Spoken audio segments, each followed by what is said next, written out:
주님의 이름으로 여러분들께 문안을 드립니다. 저는 따끈따끈한 신상 목사 다만유라고 합니다. 제가 2달 전에 안수를 받아서요. 아직 따끈따끈합니다. 원래는 목사님처럼 양복을 입고 하려고 했는데 양복이 맞지 않아서 예복을 입고 왔습니다. 오늘 주님 안에서 사랑하는 형제 문 목사님께서 목회하시는 교회 별동 감리교회에 와서 하나님의 말씀 나눌 수 있게 됨에 감사드리고 또 허락해 주신 교회에 감사드립니다.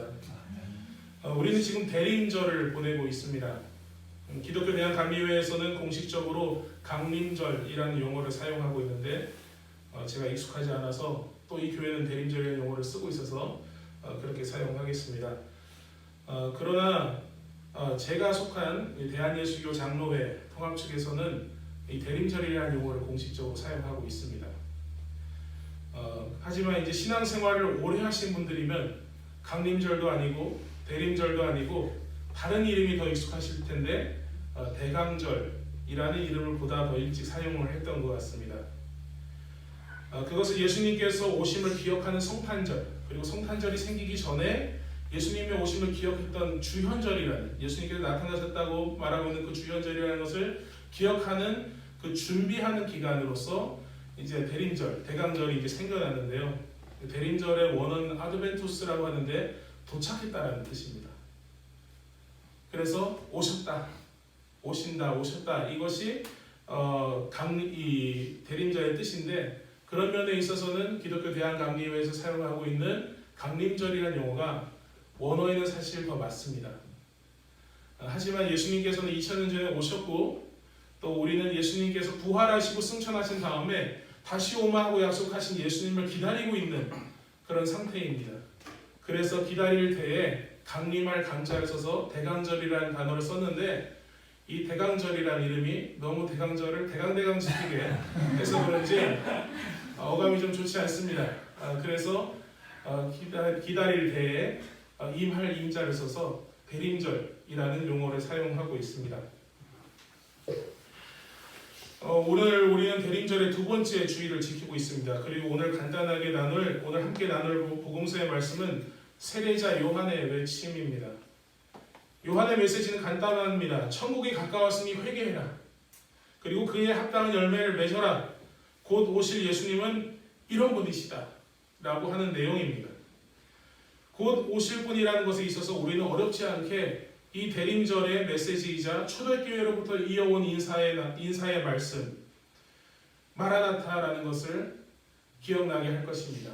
바로 아까 초를 붙이면서 마라나타, 아멘 주여 오시옵소서라고 하는 그 외침이 우리의 선조 때부터 있었던 신앙의 고백의 말씀입니다. 그러나 이 마라나타라는 것은 우리가 한국말도 그렇잖아요. 아버지가 방에 들어가신다, 아버지 가방에 들어가신다처럼, 근데 이게 원래는 다 붙어있는 것을 어디서 끊어 읽기에 따라서 다릅니다. 그래서 우리가 읽기 좀 자주 읽었던 마라나타는 주님 오소서라고 하는, 이렇게 하나님께 이렇게 기도하는, 기원하는 그런 말입니다. 곧 주님 다시 오시옵소서라고 하는 우리의 기원인데, 이 말과 다르게 또 다르게 읽는 방법은 마란아타라고 읽는 것입니다. 마란아타는 주님께서 오셨다라는 뜻입니다. 2000년 전에 주님께서 오셨습니다. 400년 동안 예언자를 보내지 않아서 암흑의 시기를 보내고 있었던 이스라엘 백성들에게 주님께서 오셨습니다. 약속의 말씀대로 동정녀가 아이를 낳았고 그 아이의 이름을 임마누엘이라고 하였습니다. 약속의 성취로서 그리스도께서 오셨다는 뜻으로 마란아타라고 인사를 나눴습니다. 또 다른 발음은 마라나타입니다.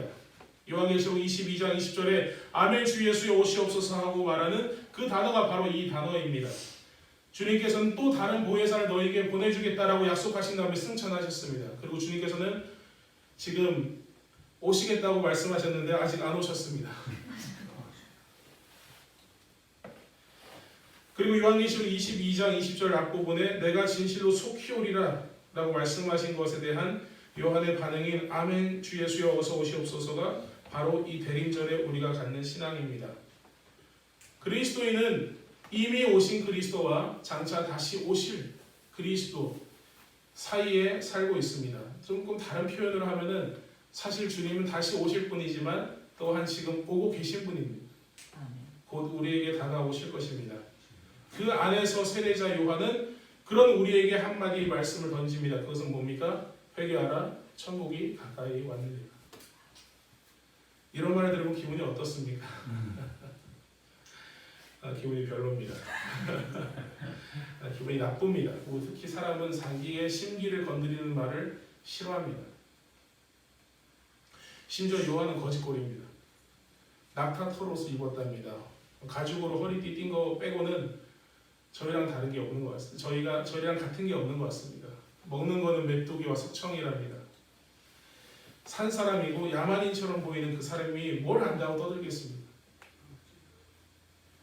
문명과 거리가 멀다고 생각되는 사람, 우리의 기준에 맞지 않는 그 사람이 외친 그 메시지, 천국이 가까이 왔답니다. 회개하랍니다. 지금도 이런 사람들이 있습니다. 서울 명동 한복판에 가면은 등에다가 예수 천당 불신족이라고 여러 나라 언어로 써붙이고 다니면서 사람들한테 그렇게 외치는 사람들이 있습니다. 사람들은 그 사람들 쳐다보고 사진 찍고 인증샷을 찍습니다. 근데 왜 찍을까요? 그 내용이 좋아서 그럴까요? 아닙니다. 신기해서 그렇습니다. 아직도 이런 사람들이 있나 보다, 광신자인가 보다, 미친 사람인가 보다 라고 하면서 사진을 찍습니다. 그런데 본문이 이상하게도 그런 요한을 따르는 사람들이 많이 있었다고 합니다. 왜냐하면 그때 당시는 주님께서 예언자를 통해서 말씀하신 것이 내가 올 것이다. 내가 오기 전에 선지자를 보낼 것이다. 그렇기 때문에 요한 이전에도 그런 선지자들이 있었던 것 같습니다. 그런 자기가 선지자라고 말했던 사람들이 있었던 것 같습니다. 그래서 그 말을 듣고 세례를 받은 사람들이 있었나 봅니다. 그리고 우리의 문화와 당시의 문화와 다른 게 당시 광야에서 유목하고 있었던 사람들은 낙타털옷을 입었다고 합니다. 그리고 당시에 광야에서 살고 있었던 사람들은 메뚜기와 석청도 그들의 음식이었습니다. 전혀 이상할 것이 없었던 것이죠. 그래서 이 말씀은 요한이 이상한 사람이라는 것을 이야기해 주는 것이 아니라 3절에 광야에 외치는 자의 소리가 있어 이르되 너희는 주의 길을 예비하라 그가 오실 길을 곧게 하라는 말씀을 기억하게 했을 것이고 그가 바로 선지자라고 생각을 했을 것입니다. 5절과 6절을 보면 요한의 외침을 듣고 일반 민중들이 요한에게 나왔습니다. 이런 사람들에게 요한은 회개의 세례를 주었습니다. 그런데 바리새인들과 사두개인들이 나옵니다. 우리가 쓰는 개역 개정판 성경에서는 이 성경은 뭐라고 하냐면 요한이 바리새인들과 사두개인들이 세례를 베푸는 대로 오는 것을 봤다고 이야기를 합니다.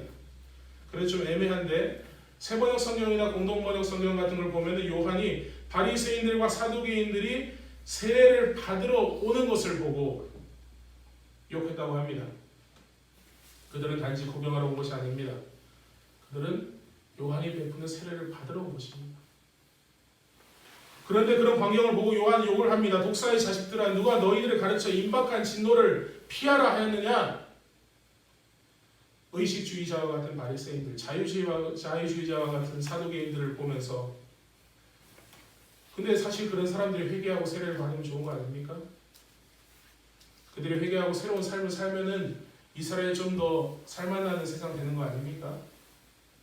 근데 왜 요한은 이들이 회개하겠다고 했는데 욕을 했을까요? 요한은 이들의 회개가 진실되지 못하다는 것을 알았기 때문입니다. 제가 대학을 다닐 때 한 후배가 있었습니다. 전 대만에서 대학을 나왔는데요. 제 1년 후배가 저보다 10살 많은 한국분이셨습니다. 근데 저한테 하는 말씀이 선배 저 세례만 3번 받았어요 이러는 거예요. 그래서 그 사람은 교회를 안 다니거든요. 교회를 안 다니고 여자친구는 불교여가지고 절에도 다니고 어렸을 때 자기 집안 한학을 하는 집안이었기 때문에 한학을 했었고 유교적 배경이 있는 사람이었습니다. 근데 왜 세례를 3번이나 받았을까요? 아마도 한 번은 군대에서 초코파이 먹으려고 받았을 것입니다. 나머지 2번은 잘 이해가 안 됩니다. 왜 나는 죽고 예수로 살겠다는 다짐을 하는 뜻인 세례, 이 악을 거부하고 하나님의 뜻대로 살겠다고 하는 이 세례를 기독교의 인문 예식인 세례를 3번이나 받았을까요? 세례를 받아놨으니 기독교가 진짜고 지옥이 있으면 지옥은 면하겠지 라고 생각하지 않았을까요? 오늘 본문의 바리새인들과 사두개인들이 요한에게 세례를 받으러 했던 것도 다분히 그 친구와 비슷한 상황입니다. 안전빵입니다. 요새 어린 친구들 하는 말로. 또는 신문물 체험입니다. 유진 피터슨이라는 목사이자 학자가 있는데요. 그분은 자기 교인들이 성경을 더 잘 읽게 하기 위해서 일상의 언어로, 현대적인 언어로 성경을 번역한 것이 메시지라는 성경 번역이 있습니다. 그 목사님은 바리새인들과 사두개인들이 세례 체험을 하기 위해 왔다고 번역을 해놨습니다. 그들의 목적은 회개가 아니라 어떤 보험 삼아 어쩌면은 새로운 유행이니까 한번 체험해보는 것에 있었습니다. 요한의 세례는 회개의 세례인데 회개하는 척하고 실제로 아무런 변화가 일어나지 않는 체험일 뿐입니다. 그런데 회개의 원래 의미는 마음을 바꾸다입니다.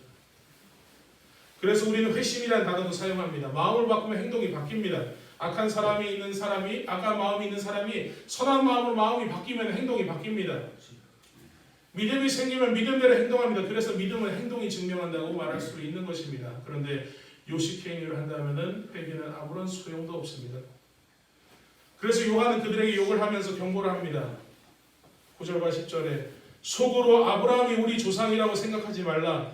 내가 너희에게 이르노니 하나님이 능히 돌들로도 아브라함의 자손이 되게 하시리라. 이미 도끼가 나무 뿌리에 놓였으니 좋은 열매를 맺지 않는 나무마다 찍혀 불에 던져지리라. 그들은 혈통을 믿었습니다. 우리 조상이 아브라함이니까 천국 가겠지. 우리 조상이 아브라함이니까 우리가 선택된 백성이고 우리는 구원 받겠지 라고 이야기를 했는데 요한은 그것이 아니다. 하나님은 언제든지 새로운 백성을 만드실 수 있는 분이다. 그러니 그렇다는 식으로 살아가지 말아라 라고 외친 것입니다. 하나님은 회개라는 나무보다 회개에 맞는 열매가 나는지 보고 회개의 열매가 나지 않으면 그 나무를 찍어버리시려고 도끼를 그 나무 밑에 이미 갖다 놨다고 요한은 그렇게 경고를 하는 것입니다. 요한이 이렇게 선포를 했습니다. 그럼 이제 눈을 돌려서 한번 볼까요? 조금 전까지 세례 받은 사람들이 있습니다. 그리고 이제 세례 받으러 나올 사람들이 있습니다. 요한의 이 경고를 듣고 그 사람들은 어떻게 생각했을까요? 요한의 말이 좀 세지 않았을까요? 이제 좀 회개하고 잘 살아보겠다고 나온 사람들인데 근데 세례를 받아도 정작 어떤 새로운 능력도 주어지는 것도 아니고 어차피 또 넘어질 것 같고 똑같이 하나님 앞에 죄를 범하고 넘어질 것이 뻔한데 요한의 경고까지 더해졌으니 더 심각해졌습니다. 이제 망했다고 생각하는 사람들도 있었을 것입니다. 그리고 나온 바리새인들과 사두개인들을 보면서 어차피 세례를 받아도 내가 저런 사람처럼 될 수 없다고 생각을 했을 수도 있습니다.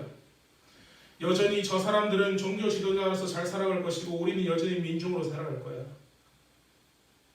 정말 회개한다고 해도 진심이라고 해도 살림살이가 나아지지 않습니다. 갑자기 세상적으로 성공한 인생이 되지 않습니다. 종교 지도자들 중에서도 나쁜 사람이 있고 종교 지도자들이 아니더라도 뭔가 악인들이 더 잘 사는 세상 같습니다. 오늘날의 교회도 마찬가지입니다. 논문 표절하고 목사 안수에 문제 있는 사람이 강남에서 교회를 목회하고 있습니다. 아버지에게 초대형 교회를 물려받은 목사가 하나님의 은혜라고 세습을 한 목사가 하나님의 은혜라고 설교를 하고 있습니다. 문제를 제기하면 저 사람 신천지 아니야? 이단 아니야? 라고 이야기를 합니다. 그래서 실제로 그런 교회에서 평생 신앙생활을 해왔던 사람들이 자기 교회를 떠나갑니다. 민중은 언제나 약합니다. 가난한 사람은 회개를 하더라도 조금이라도 나아지지 않는 그런 세상입니다. 불공평합니다. 심지어 세상에서 가장 돈이 많은 사람 중에 한 사람이 빌 게이츠는 세상은 원래부터 불공평하다. 그것을 인정하는 것이 사회생활의 시작이라고 이야기를 합니다. 그래서 마음에 너무 들지 않고 너무 화가 납니다. 그리고 절망합니다. 그것이 가난한 사람들이고 그것이 민중입니다. 그런데 이어지는 요한의 메시지는 그런 사람들에게 희망의 선포가 됩니다. 그것은 주님께서 오신다는 겁니다. 11절과 12절 나는 너희로 회개하게 하기 위하여 물로 세례를 베풀거니와 내 뒤에 오시는 이는 나보다 능력이 많으시니 나는 그의 신을 들기도 감당하지 못하겠노라. 그는 성령과 불로 너희에게 세례를 베풀 것이요 손에 키를 들고 자기 타작마당을 정하게 하사 알곡은 모아 곡간에 들이고 쭉정이는 꺼지지 않는 불에 태우시리라. 바르게 살고자 하는 사람들에게 저는 복된 소식이 무엇입니까? 걱정하지 마세요. 나는 별거 아닌데 이제 그분이 오십니다. 그분은 나보다 능력이 많은 분이고 나는 그분의 신발끈조차 묶어드릴 자격이 없는 그런 종의 자격도 없는 그런 사람입니다. 그분은 그만큼 대단한 분입니다. 라고 이야기를 하는 것입니다. 나는 물로 세례를 줬는데 그분은 하나님의 영이 성령으로 그리고 불로 세례를 여러분에게 주실 것입니다. 겁쟁이 기도원 이야기 들으셨죠? 그 사람 세례의 성령을 받고 용사가 되었습니다. 혼자 남은 것 같은 이사야는 성령을 받고 나서 어떻게 됐습니까? 수많은 거짓 선지자들과 싸워 이겼습니다. 그 성령으로 우리에게 세례를 주신답니다. 그리고 그래서 우리는 회개에 합당한 열매를 맺을 수 있습니다라고 요한은 이야기를 하는 것입니다. 그리고 그분은 불로 세례를 주는데 불로 태우면 연단하면 불순물이 제거가 되듯이 여러분이 진짜라면 진짜 회개하고 진짜 열매를 맺으려고 하는 마음이 있다면은 여러분은 불을 통과해도 남을 것입니다. 이 세상은 어떻게 되겠습니까? 악인이 득세하는 것 같지만 불공평하고 공의롭지 않은 세상인 것 같지만 그 악한 것들은 불에 다 죽을 것입니다. 사라질 것입니다. 세상은 점점 불공평하고 점점 자유를 잃어버리고 빈익빈 부익부하는 이 세상, 가난한 사람들을 돌보지 않는 이 세상, 이데올로기로 사람의 마음을 조종하는 이 세상, 공의롭지 못한 이 세상, 그분이 오셔서 확 다 바꿔버리신다는 것입니다. 불로 태워 정결하게 하시고 퀴즈를 해서 알곡만이 남도록 공의로운 심판을 하실 것이라는 것, 이것이 세례자 요한의 선포입니다. 제가 너무 무서운 이야기를 하고 있나요? 너무 엄숙한 내용을 설교하고 있나요? 그런데 여러분, 예수님을 믿고 성부, 성자, 성령의 이름으로 세례를 받고 예수님의 살과 피를 먹고 삶 속에서 그리스도의 자녀로 하나님의 제자로 살아가고자 하는 여러분들의 이 말씀이 복음입니다. 왜냐하면 우리의 믿음이 우리를 구원하실 것이기 때문입니다. 사랑하는 형제자매 여러분, 우리는 우리의 믿음을 점검해 볼 필요가 있습니다. 과연 정말 나는 나 자신이 나를 구원할 수 없다고 인정합니까? 예수 그리스도만이 나를 구원할 수 있다고 인정을 합니까? 그리고 예수 그리스도를 나의 구주, 나의 왕으로 영접하셨습니까? 그리고 우리가 넘어지긴 하지만 계속적으로 예수 그리스도를 닮아가는 하나님의 자녀로 예수 그리스도의 제자로 살아가고자 하는 노력이 있습니까? 그런 마음이 있습니까? 만약에 그렇다면 예수님께서 오신다는 소식은 무서운 심판의 소식이 아니라 우리 주님께서 오시는 기쁨의 소식입니다. 나를 구원하시는 소식입니다. 기쁨의 복된 소식입니다. 성령과 불로 받은 세례는 우리를 더욱 힘있게 할 것입니다. 능력으로 살아가게 할 것입니다. 그렇게 일생을 살아가고 나서 마지막에 찬송가 305장의 가사처럼 또 장차 나를 본향에 인도해 주시리라는 확신을 갖고 주님 품에 안기게 될 것입니다. 그렇게 복된 믿음을 갖고 복된 삶을 사는 저와 여러분들 되시기를 간절히 소망합니다. 마란나타, 주님께서는 2000년 전에 이미 우리에게 오셨습니다. 마라나타, 주님께서 곧 오실 것입니다. 오신 주님과 오실 주님 사이에 살아가고 있는 사랑하는 주님의 백성들, 예수 잘 믿으며 살아갑시다. 예수님을 닮은 작은 예수의 삶을 살아갑시다. 그럴 때 우리 주님께서 다시 오실 때 우리를 영접하시면서 착하고 충성된 종이라고 그렇게 불러주시지 않겠습니까? 마라나타, 주 예수여 어서 오시옵소서. 기도하겠습니다.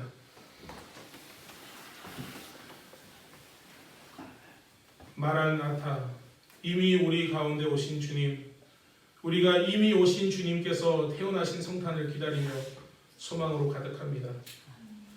그리고 다시 오실 주님을 기다리면서 세상에 살되 세상에 속하지 않고 예수 그리스도의 제자로 살아가면서 지금 오고 계시는 주님을 기대하며 기쁨으로 마라나타를 외치게 하소서.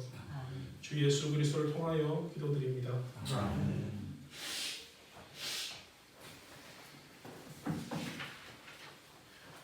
함께 나눈 말씀을 가지고 합심으로 묵상 기도하시겠습니다.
믿음은 들음에서 납니다. 들음은 그리스도의 말씀에서 납니다. 이제 하나님의 말씀을 들은 우리가 함께 믿음으로 신앙 고백하시겠습니다. 전능하사 천지를 만드신 하나님 아버지를 내가 믿사오며 그 외아들 우리 주 예수 그리스도를 믿사오니 이는 성령으로 잉태하사 동정녀 마리아에게 나시고 본디오 빌라도에게 고난을 받으사 십자가에 못 박혀 죽으시고 장사한 지 사흘 만에 죽은 자 가운데서 다시 살아나시며 하늘에 오르사 전능하신 하나님 우편에 앉아 계시다. 저리로서 산자와 죽은 자를 심판하러 오시리라. 성령을 믿사하며 거룩한 공예와 성도가 서로 교통하는 것과 죄를 사하여 주시는 것과 몸이 다해 사는 것과 영원히 사는 것을 믿사옵나이다. 아멘. 함께 봉헌 찬송 212장 1절만 같이 보시겠습니다. 212장